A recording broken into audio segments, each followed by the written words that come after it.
Ibu lihat saat ini jauh berbeda dengan kondisi aslinya dahulu ketika didirikan oleh Rasulullah SAW. Dahulu Nabi Muhammad SAW pada saat hijrah dari Mekah menuju Madinah. Sebelum beliau tiba di sini, maka beliau singgah di satu desa namanya Desa Quba, dan beliau membangun masjid yang dinamakan Quba. Itulah masjid yang pertama kali dibangun oleh Nabi Muhammad SAW. Bukan ini, sana masih jauh. Bukan ini. Masjid Quba 3 kilo dari sini. Insya Allah kita akan ke sini naik bis. Jadi Masjid Quba adalah masjid yang pertama kali dibangun oleh Nabi Muhammad SAW.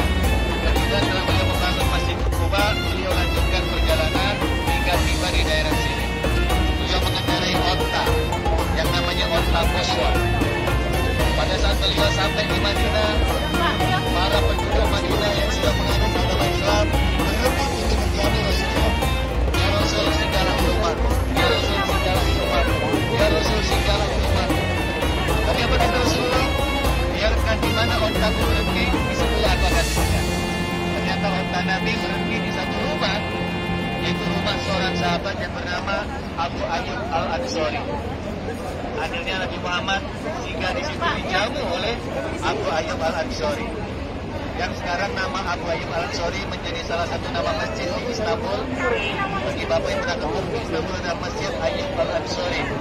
Karena Abu Ayyub Al-Ansari ini berjuang hingga menyebarkan Islam ke Turki dan wafat di sana. Nah, singkat cerita Bapak Ibu, Nabi Muhammad ingin membangun masjid di kawasan ini.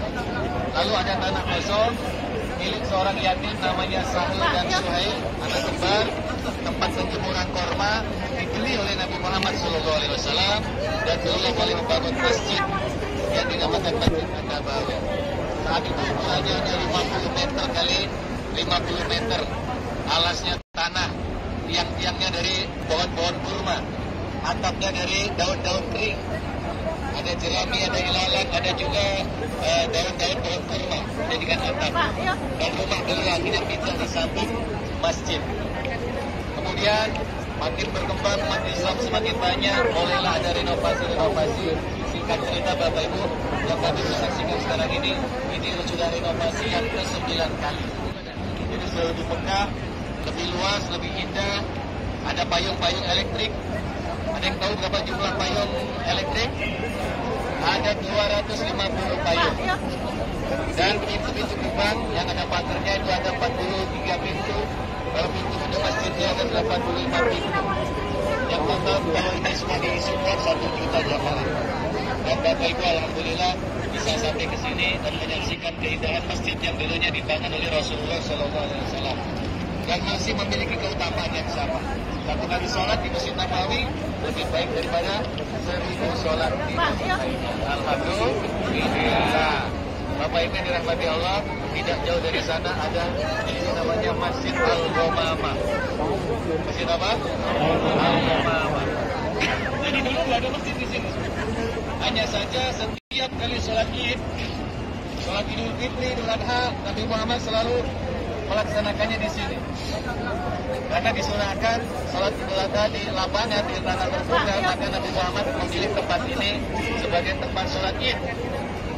Dan pada suatu ketika Nabi Muhammad sholat Id, di waktu musim kemarau panjang, saat itu ada salah seorang sahabat yang mengenal ya Rasul, kemarau terlalu panjang, banyak hewan ternak yang mati, banyak tanaman yang mati.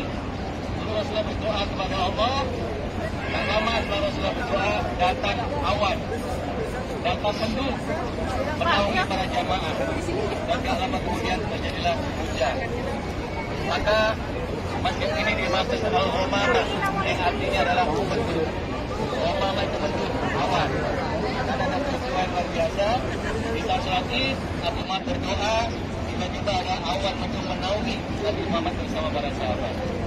Dan akhirnya tempat ini ada juga dari satu bangunan masjid yang kalau Bapak melihat masjidnya bergaya Turki Utsmani. Karena memang masjid ini dibangun dan direnovasi pada masa Kekaisaran Turki Utsmani atau Turki Ottoman yang saat itu menjajah wilayah Saudi Arabia.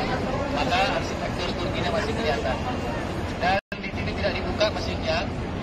tidak digunakan untuk sholat, hanya untuk menyimpan sejarah. Kemudian di sebelah depan ada lagi masjid yang sama dengan arsitektur Turki Utsmani. Di sini sholat id